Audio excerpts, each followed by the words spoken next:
you described Peter's view, as he's outlined it there, as traumatic and intolerable and scandalous. This is the highest praise that I can give unto somebody, my God.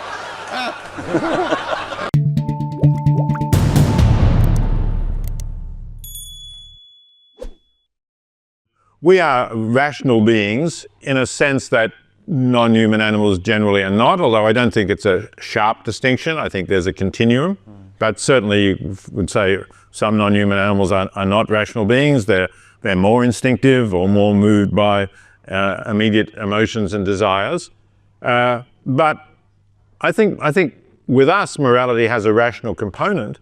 But what I think we're getting there is an insight into something that other rational beings, if they exist, would also see. So in that sense, I don't think morality is purely human either. I think if we had intelligent aliens coming to visit us, or maybe even super intelligent AGI, it would recognize some of our moral principles as being rationally defensible.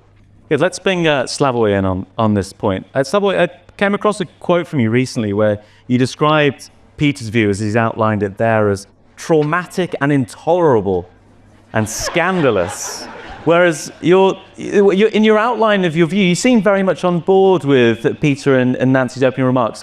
So where is the point of disagreement? Wait a minute. You totally misunderstood my deeply pathological worldview. For me, the word that you used, scandalous, traumatic, this is the highest praise that I can give unto somebody, my God. People who are not these are boring, everyday idiots. I mean, all discovery works like this. I agree with both of you about this, that something like, okay, we don't have a better term, morality, reciprocity, even justice exists at a certain level also with certain, from our standards, some highly developed animals. But nonetheless, I would say that was my not critical point, but simple observation that isn't it nonetheless that we humans are exceptions in precisely the sense that, again, precisely those who claim we are just among one of the species on the earth, they, under quotation marks, humiliate us like don't think you are the center, but at the same time, they give us the privilege to act as universal agents, to take care, to have a responsibility also for the well-being, less suffering of all other animals. You described vegetarians in a talk recently as degenerates. Maybe that's more praise. I wonder, again, is that more praise, or do you disagree that that's the goal for the effort? And I mean it literally. Listen, even human sexuality, by definition, in some fundamental sense, degenerate, because it's against generation. Sorry, I never understood Catholic Church when they say the ultimate goal of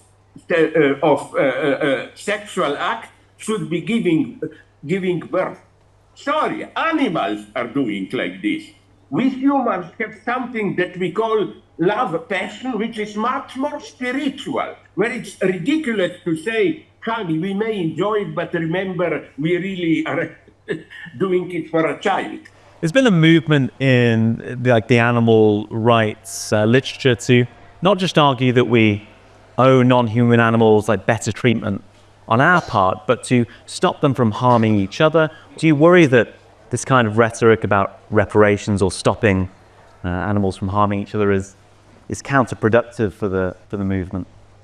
It's not that there isn't a lot of suffering in nature. I don't think we should revere nature. Clearly, nature is absurd in some ways, in species who produce hundreds or even thousands of offspring when nearly all of them are going to die. You know that on average only 2 of them are going to survive. Otherwise we'd be knee deep in frogs or fish or whatever species we're talking about.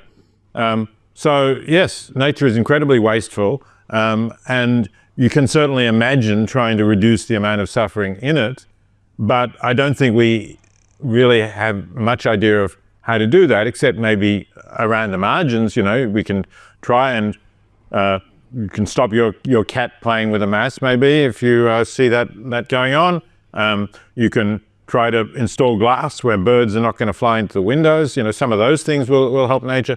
But actually to try to interfere with predator-prey relationships or with methods of reproduction seems to me to be far-fetched at this stage. I don't know what's going wrong, because we should hate each other with Peter, but I more and more agree with you. You know what? Correct me, you must know this better. I think I read somewhere, correct me again if I'm wrong, that how Darwin began to doubt in God. In one of these stupid islands that he visited in Latin America, weren't there some turtles whose natural reproduction was they approached the coast, but they had to pass over a certain gap, and most of them fell wrongly down, turned on their back, and suffered because they couldn't turn around, terrifying long suffering before they died.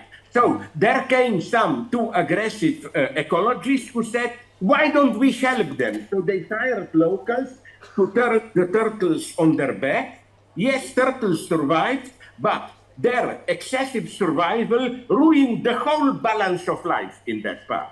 You see, that's the tragedy. So, again, agreeing with Peter, I would say, be very careful here. We don't really know how something that may appear horrible to us may be a crucial part of how nature reproduces itself.